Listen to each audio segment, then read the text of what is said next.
Here is a cloud of points. Just 20 dots scattered on a screen. Look closely.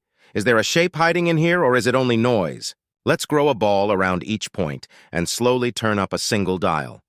Whenever 2 balls touch, we draw an edge. Whenever 3 balls all meet, we fill a triangle. On the right, a barcode keeps score. Every blue bar is a separate piece of the cloud, and watch them merge into one as the dial turns. And now, one orange bar appears and refuses to die.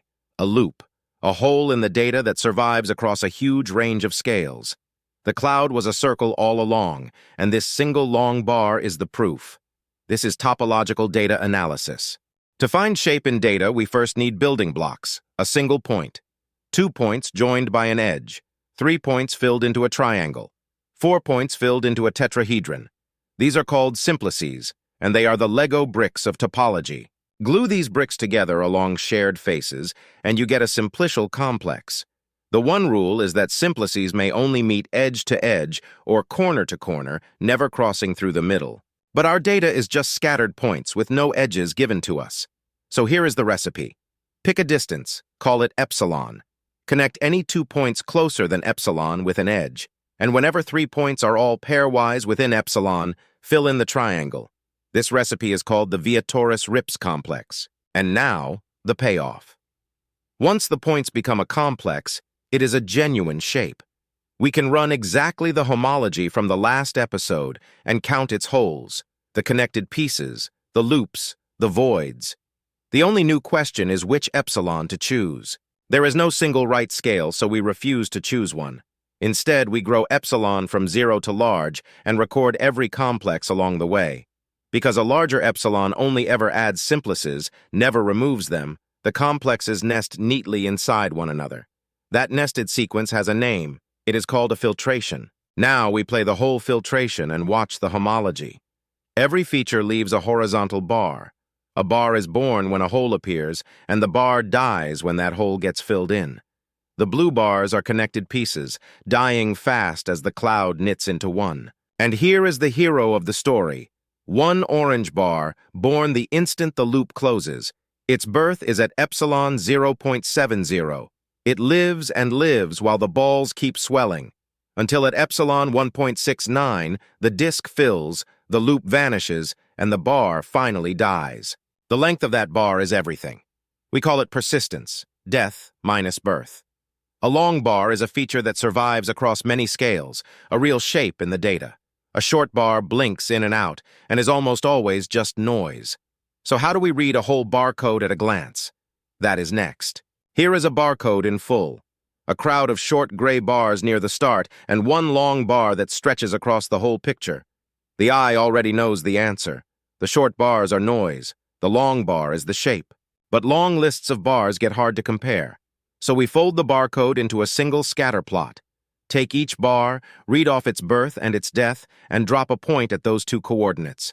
Because death is always later than birth, every point lands above this diagonal line. This is a persistence diagram, and the diagram makes the noise filter obvious.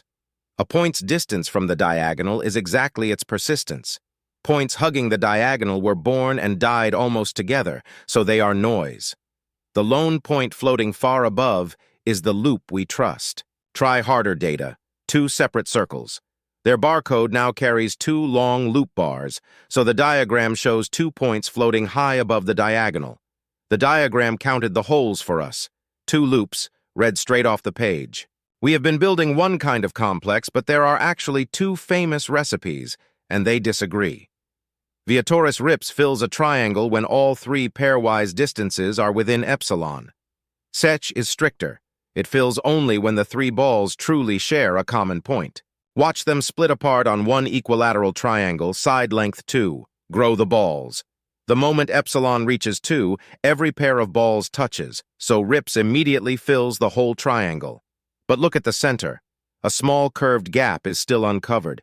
The 3 balls have not met at a common point yet, so Cech still insists there is a hole. Keep growing. Only at epsilon 2.31, when each ball reaches the circumcenter, do all 3 finally overlap, and the gap closes. Why prefer the stricter Cech? Because of a beautiful guarantee, the nerve theorem. For a cover by round balls, the Cech complex is homotopy equivalent to the actual union of those balls. Its holes are the real holes. So why does almost everyone use Rips? Because it needs only the table of pairwise distances, which is dramatically cheaper to compute, and it never strays too far. Rips is always sandwiched between two Cech complexes, so its answer is provably close to the honest one. There is one obvious worry. Real measurements are never exact. So what happens to our answer if every point wobbles a little? Here is the loop and its single persistent point. Now let us shake the whole cloud. Watch both sides at once. The points jump to new, noisy positions, and yet on the right, the persistent point barely twitches. The loop is still there, still far above the diagonal. The shape survived the noise. This is not luck. It is a theorem. The distance between two persistence diagrams is bounded by the size of the change in the data. Wiggle the input by a little, and the diagram can move by at most that little. No sudden jumps are possible as long as the data is reasonably tame.